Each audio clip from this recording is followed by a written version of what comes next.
Bab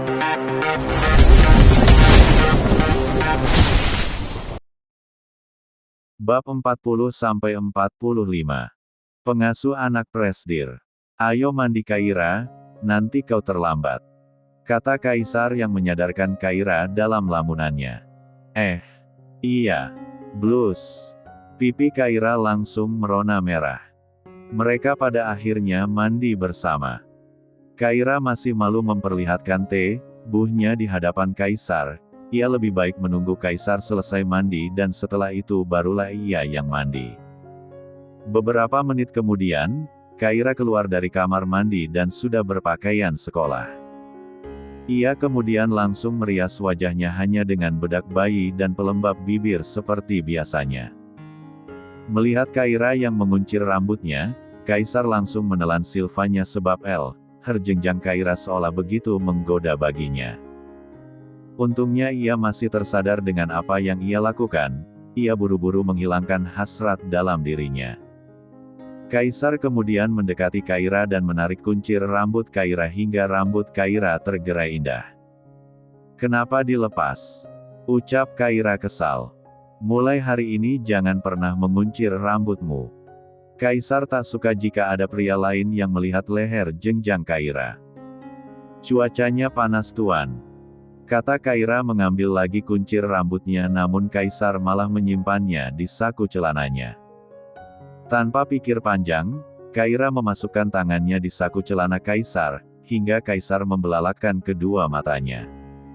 Apalagi tangan Kaira dengan tanpa sengaja menyentuh juniornya. Dasar suami jahil, ucap Kaira mengambil kuncir rambutnya di saku celana Kaisar.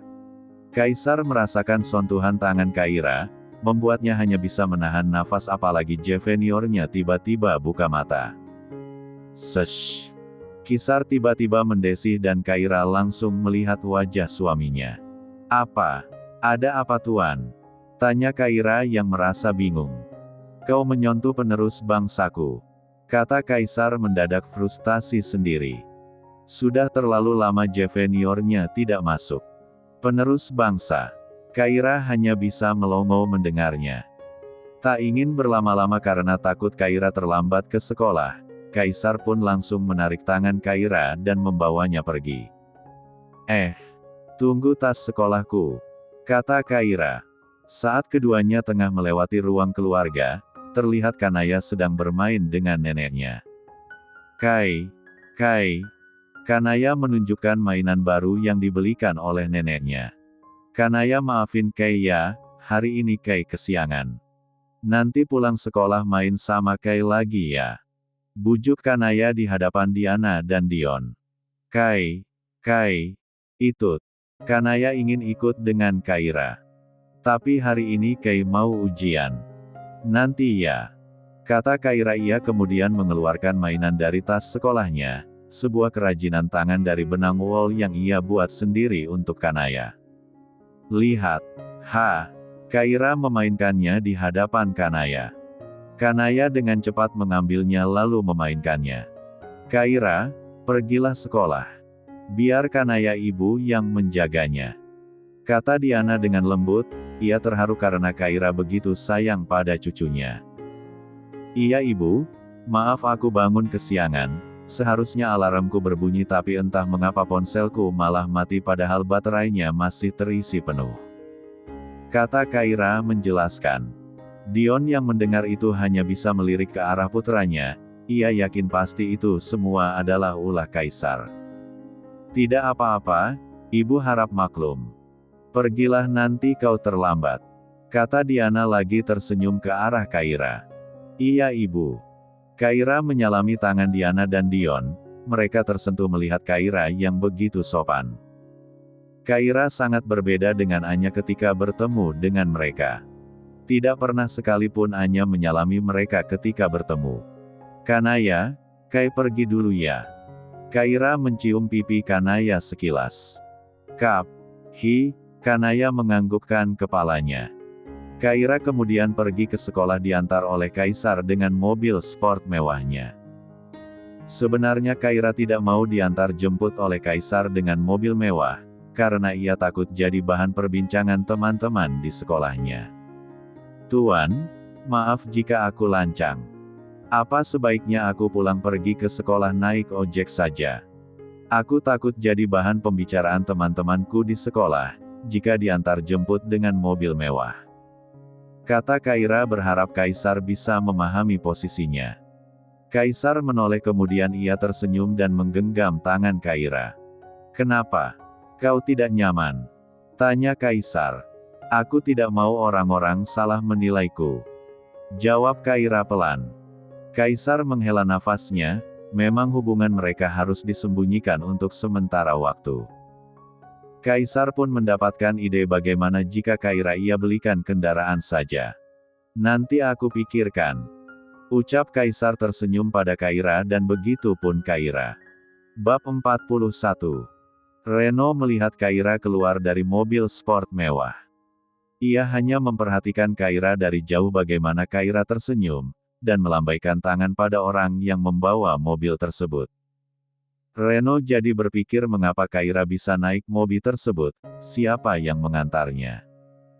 Jikapun itu adalah majikannya mengapa Kaira begitu terlihat bahagia tidak seperti majikan dan pembantu.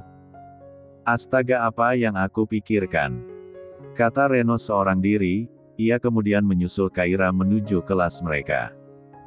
Beberapa jam kemudian ujian hari pertama telah selesai dilaksanakan, dan saatnya pada siswa-siswi pulang. Kaira membereskan alat tulisnya dan memasukkannya ke dalam tas. Reno pun menghampiri Kaira. "Kaira," ucap Reno dan Kaira langsung menoleh pada Reno. "Reno, pulang bareng yuk," ajak Reno. Kaira terdiam ketika Reno menawarinya pulang bersama. Karena Kaisar sudah mengirimkannya pesan dan menunggunya di depan gerbang sekolah. "Ah, aku harus mengasuh Kanaya hari ini sebab nenek dan kakeknya tengah berkunjung," kata Kaira beralasan. "Kan bisa mengasuhnya setelah kau sampai di rumah," ucap Reno. "Maaf Reno, bukan aku menolak tapi..." Belum sempat Kaira menyelesaikan ucapannya tiba-tiba ponsel Kaira tergetar dan Kaira melihat ponselnya. Reno semakin aneh dengan Kaira ketika melihat ponsel yang Kaira pegang sebuah ponsel mahal keluaran terbaru yang ia pun belum memilikinya.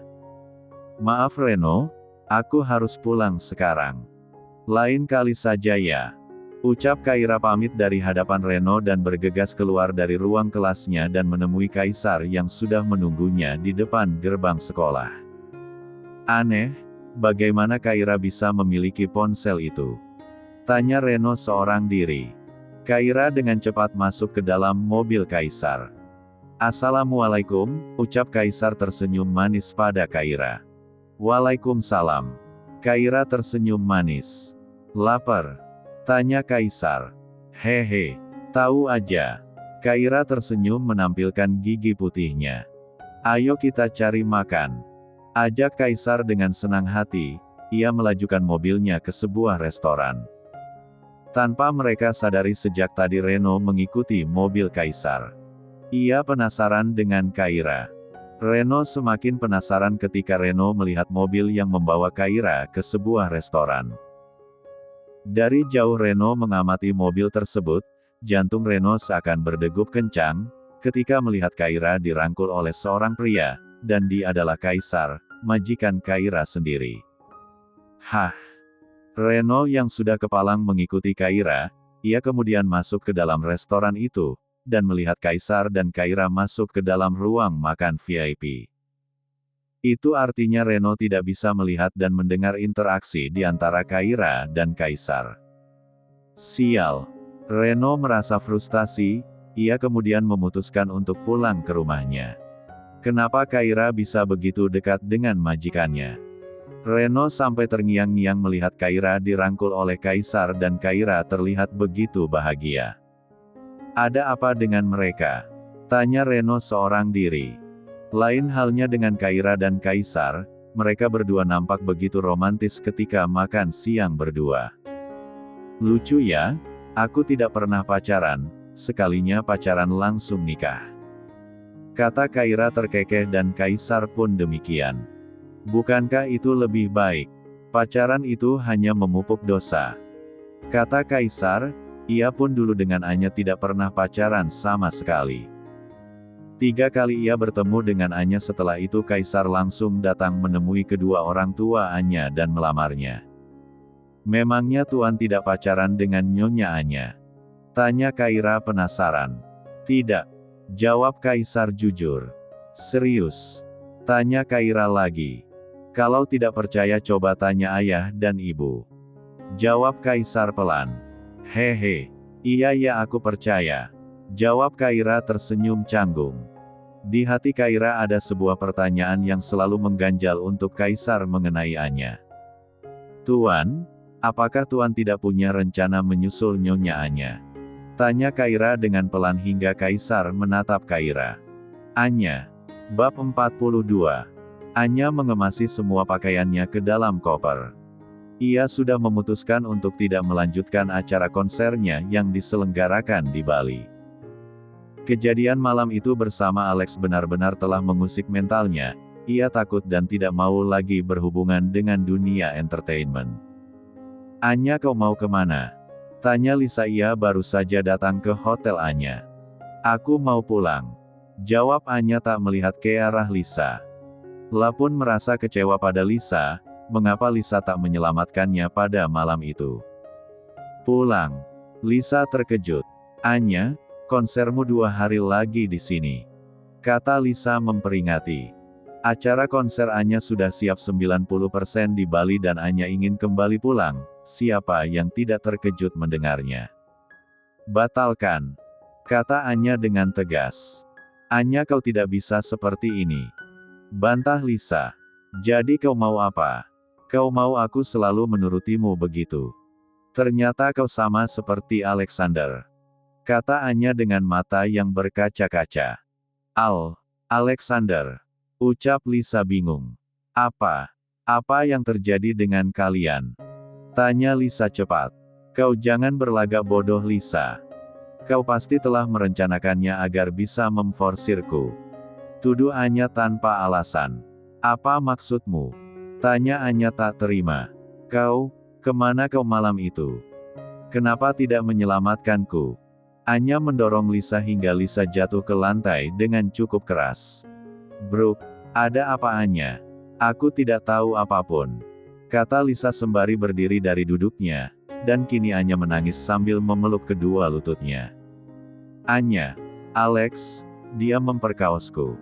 Ucap Anya dengan isak tangisnya. Lisa terkejut, ia tak menyangka jika Alex telah memperkaos Anya. Apa? Pekik Lisa. Hicks. Selama ini dia orang yang membuat karirku bisa seperti ini. Dia melakukan itu karena ingin memilikiku. Kata Anya. Anya. Lirih Lisa, ia membawa Anya dalam pelukannya. Aku jijik dengan tubuhku sendiri yang sudah disentuh olehnya.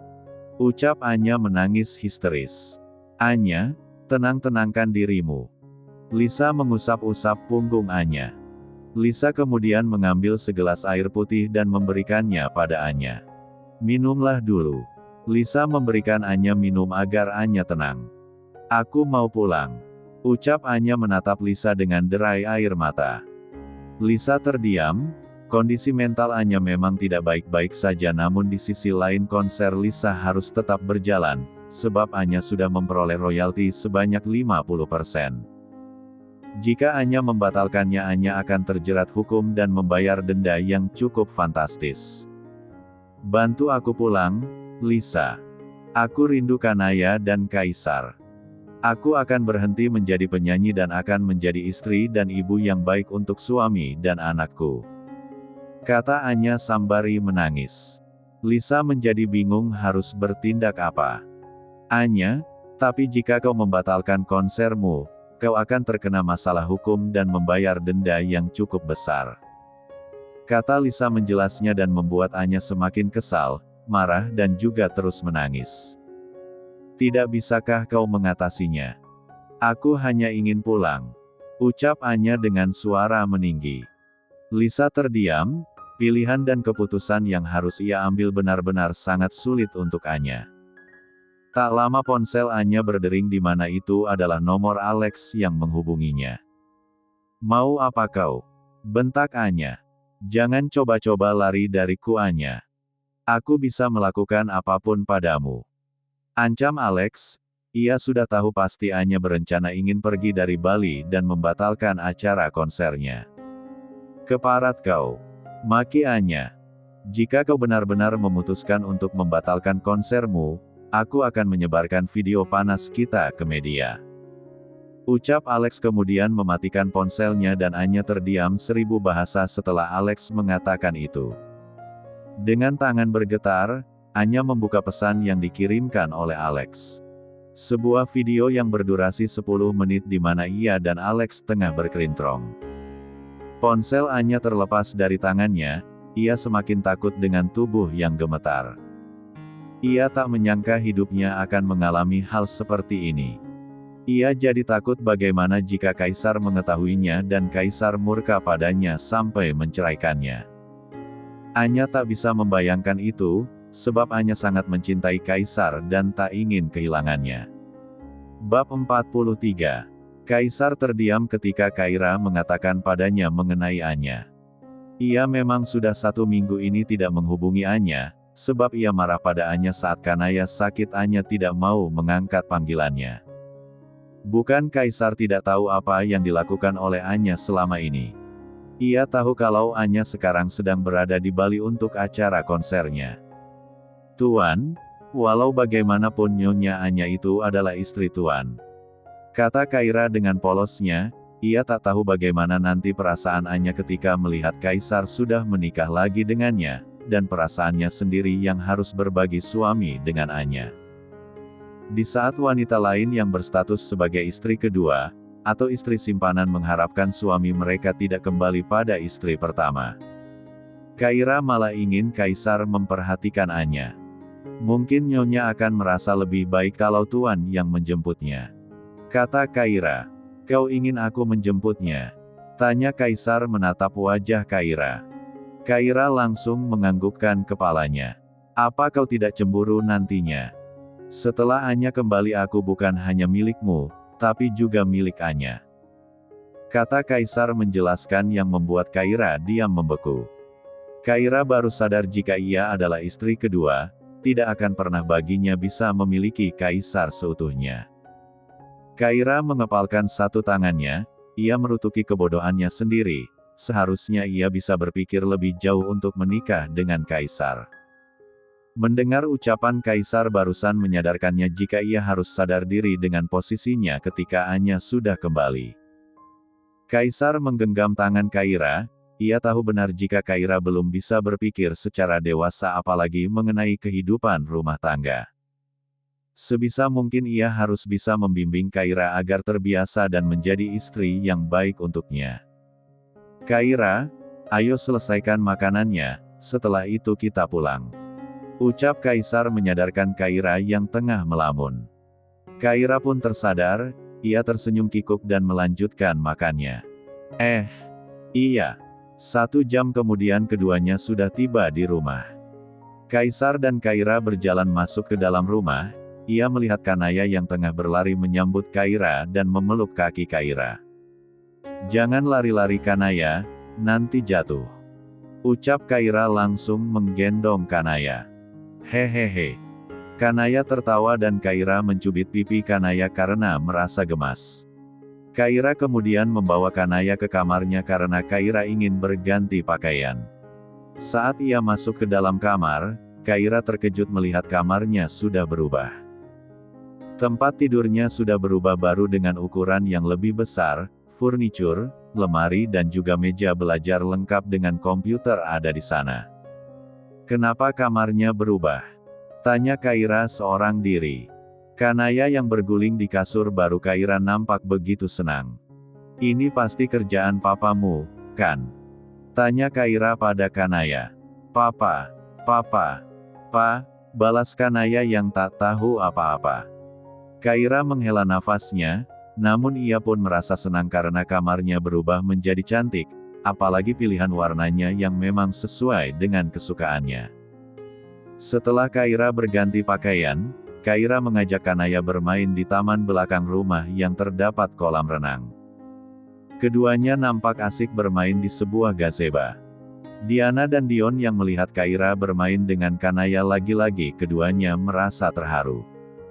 Gadis seusia Kaira seharusnya fokus dengan pendidikannya. Aku merasa kasihan dengan Kaira, ucap Dion. Iya, Mas. Di usianya seharusnya ia fokus sekolah. Aku baru tahu kalau nasib hidupnya tidak seberuntung anak-anak di luar sana. Ayah ibunya bercerai, lalu ayahnya menikah lagi. Ayahnya meninggal dan Kaira disia-siakan oleh ibu tirinya. Mungkin ada benarnya jika Kaisar bertemu dengan Kaira, dengan begitu ia bisa menyelamatkan hidup Kaira di samping Kaisar yang telah jatuh hati padanya. Kata Diana panjang lebar. Dion kemudian memeluk Diana dari belakang. Aku sudah menyiapkan sesuatu untuknya, kata Kaisar pelan. Apa? Tanya Diana menoleh pada suaminya. Sayang, tidak mudah bagi Kaira nantinya tinggal satu atap dengan Anya. Perempuan mana yang ikhlas melihat suaminya menikah lagi? Kata Dion apa adanya, ia sudah memikirkan apa yang akan terjadi nantinya jika Anya sudah kembali. Pasti akan ada yang namanya kecemburuan dan kebencian di rumah tangga putranya itu. Diana terdiam, ia ingat dulu bagaimana ia menikah dengan Dion. Memang benar tidak seharusnya dua orang istri satu atap dengan suami yang sama. Bab 44. Pada akhirnya Anya tidak memiliki pilihan lain, ia menuruti perintah Alex karena ancaman Alex. Ia masih tetap di Bali untuk acara konsernya. Saat acara konser itu akan berakhir, Anya mengatakan sebuah kata-kata yang membuat para fansnya terkejut, begitupun dengan Alex. Bahwa Anya akan vakum dari dunia hiburan. Alex yang mendengarnya pun langsung mengepalkan kedua tangannya dan merasa sangat marah pada Anya. Setelah acara konser itu selesai, saat Anya sudah kembali ke hotel tiba-tiba pintu kamarnya dibuka oleh seseorang di mana Anya saat itu tengah membersihkan dirinya di kamar mandi. Tentu saja itu adalah Alex. Alex masuk ke dalam kamar mandi dan melihat Anya yang tengah membersihkan dirinya. Anya langsung berteriak melihat kehadiran Alex yang secara tiba-tiba. Alex menarik Anya yang masih dalam keadaan polos, tanpa sehelai benang keluar dari kamar mandi, dan menghempaskan tubuh Anya ke atas tempat tidur hingga Anya terpekik. Anjing! Aku sudah katakan, jangan memancing amarahku, Anya. Ucap Alex dengan suara beratnya. Ia membuka gespernya, dan mengeluarkan jeveniornya, dan Max ke dalam bebek Anya dengan sekali pukulan. Ak sakit! Pekik Anya. Malam itu Bu Anya benar-benar digempur abis oleh Alex. Tidak hanya sekali melainkan berkali-kali. Anya sudah memohon untuk berhenti namun Alex tetap melakukannya. Ia sudah pingsan pun Alex tetap melakukannya. Bahkan saat Anya sudah sadar pun Alex kembali melakukannya tanpa ampun. Anya menggelengkan kepalanya, ia benar-benar sudah tidak sanggup menahannya. Bebeknya begitu sakit, perih, dan seperti terbakar karena Alex terus memukulnya tanpa henti. Anya jatuh terjerembab di atas tempat tidur. Tubuh Anya seolah tak lagi bertulang karena ulah Alex. Anya masih sadar dan bisa berpikir, ia akan lari dari Alex dan menghilang agar Alex tak lagi bisa menemukannya. Bab 45. Pagi harinya, Anya terbangun dari tidurnya di mana ia melihat Alex masih terlelap dalam tidurnya. Anya dengan menguatkan tubuhnya dan mencoba berjalan meskipun terlatih-tatih. Ia memakai pakaiannya dan mengambil tasnya lalu keluar dari kamar dan pergi ke bandara. Jangan tanyakan Lisa, nasib Lisa sama naasnya seperti Anya. Lisa diberikan obat tidur oleh salah seorang pelayan hotel, saat pelayan tersebut membawakan Lisa makanannya. Siapa lagi yang menyuruhnya kalau bukan Alex? Ia melakukan itu agar Alex bisa bertemu dengan Anya dan masuk ke dalam kamar Anya, hingga terjadilah pemerkosaan itu untuk yang kedua kalinya. Anya sengaja tidak menghubungi Lisa. Ia tahu pasti Alex yang menghalangi Lisa untuk menjaganya. Untuk itu ia kembali ke Jakarta seorang diri. Di dalam pesawat Anya hanya bisa menangis dalam hati. La menyesal mengapa terlalu berambisi menjadi seorang penyanyi terkenal. Ketika ia telah mendapatkan apa yang ia mau, suami dan anaknya tidak ada di sisinya. Semuanya sia-sia, semua tak ada artinya tanpa ada Kaisar dan Kanaya. Anya sangat menyesali perbuatannya, ia ingin menebusnya mulai sekarang. Ia akan menjadi istri sesuai dengan keinginan Kaisar dan ibu yang baik untuk Kanaya. Anya melihat ponselnya di mana galeri ponselnya terdapat fotonya bersama Kaisar dan Kanaya. Seketika air matanya lolos begitu saja, ia sangat merindukan mereka berdua dan tak sabar ingin segera bertemu. Kaisar, Kanaya, lirih Anya. Lain halnya dengan Alex, saat ia terbangun dari tidurnya ia tak lagi mendapati Anya di sampingnya. Alex begitu kesal dan marah ketika tahu Anya sudah pergi darinya. Ia menyuruh anak buahnya melacak keberadaan Anya dan mendapatkan informasi jika Anya sudah pergi ke Jakarta dengan pesawat keberangkatan pagi hari. Sialan. Alex tentu saja akan mencari tahu keberadaan Anya. Ia akan membawa Anya dan mengurungnya agar Anya tidak bisa lagi lari darinya. Lisa terbangun dari tidurnya semalam benar-benar begitu nyenyak. Ia bahkan lupa dengan Anya. Setelah Lisa membersihkan diri, ia menuju kamar Anya. Ia melihat kamar Anya sudah kosong dan hanya ada koper Anya di sana. "Kemana pemilik kamar ini?" tanya Lisa pada pegawai hotel yang tengah membersihkan kamar Anya. "Sepertinya sudah pergi pagi-pagi sekali, Nona," jawab pegawai hotel tersebut. Lisa menjadi khawatir, ia kemudian membawa koper Anya keluar dan masuk ke dalam kamarnya.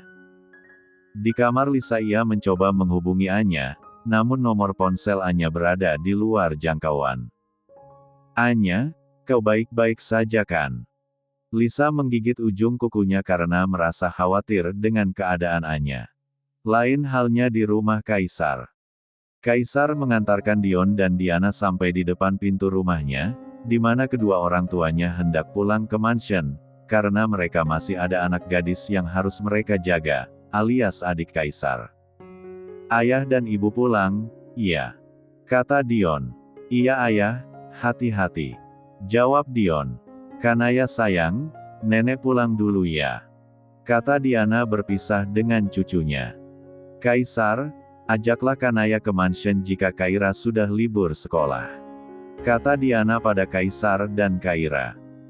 Kaisar menganggukkan kepalanya, tentu saja ia akan membawa Kaira ke mansions. Ia pun ingin memperlihatkan pada Kaira rumah kedua orang tuanya dan memperkenalkannya pada adik serta paman dan bibinya yang tinggal di mansions. "Tentu saja ibu," jawab Kaisar. "Hati-hati di jalan ibu," ucap Kaira dengan tulus. Diana pun langsung memeluk menantunya itu dan berbisik padanya. "Kaira, ibu titip Kanaya," bisik Diana. "Iya ibu," jawab Kaira pelan. Diana dan Dion kemudian pulang ke mansions. Kini tinggallah Kaisar, Kaira, dan Kanaya yang masih berdiri di depan pintu rumah. "Ayo Kanaya, kita mandi," ajak Kaira, karena hari sudah sore dan sudah saatnya Kanaya mandi. "Ajaklah dia berenang," kata Kaisar tersenyum ke arah Kaira.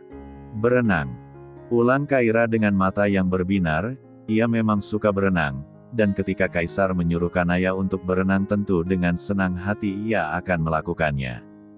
"Ayo Kanaya kita berenang." Kaira langsung menggendong Kanaya menuju kamarnya mengambil peralatan renang. Kaisar tampak tersenyum bahagia melihat Kanaya yang begitu senang bersama Kaira.